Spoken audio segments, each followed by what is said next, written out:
ইনকালাব মঞ্চের এই দেখেন হাদির একটা ছবি এখানে আছে, ব্যানারে লেখা আছে আমি হাদি হত্যার বিচার চাওয়ার জন্য এখানে এসেছি।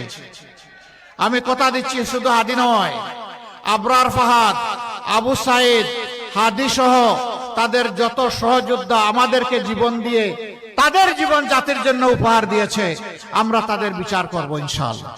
তাদের হত্যাকারীদের বিচার এই বাংলার মাটিতে হবে ইনশাআল্লাহ। এই দাবি পূরণ হবে, তবে হ্যাঁ, ন্যায় বিচার হবে, জেনে তেনে বিচার হবে না, বিচারের নামে কারো উপর অবিচার করা হবে না। ন্যায় বিচার আমরা নিশ্চিত করব, তাতে কেউ মুক্তি পায় মুক্তি পাক, শাস্তি পায় শাস্তি পাবে। রাষ্ট্রের বাহিনী যারা আছেন তাদের প্রতি আমার অনুরোধ, রাষ্ট্রের কর্মকর্তা কর্মচারী যারা আছেন তাদের প্রতি আমার অনুরোধ, সবাই মিলেই তো আমরা বাংলাদেশ, এটি তো আমাদের সকলের বাংলাদেশ। বাংলাদেশটা ভালো হলে আমরা সবাই ভালো থাকতে পারবো।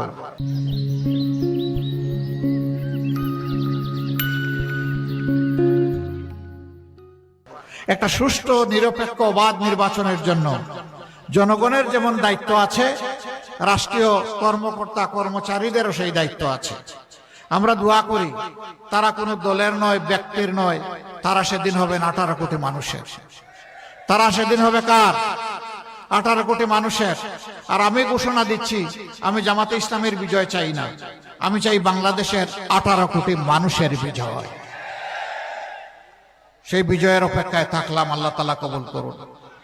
13 তারিখে সূর্য যেন নতুন বাংলাদেশকে পিঠে নিয়ে উদিত হয়, আল্লাহ তাআলা যেন এই জাতির প্রতি সেই রহমটুকু করেন। আপনাদের সকলকে ধন্যবাদ এবং কৃতজ্ঞতা। আসসালামু আলাইকুম ওয়া রাহমাতুল্লাহি ওয়া বারাকাতুহু।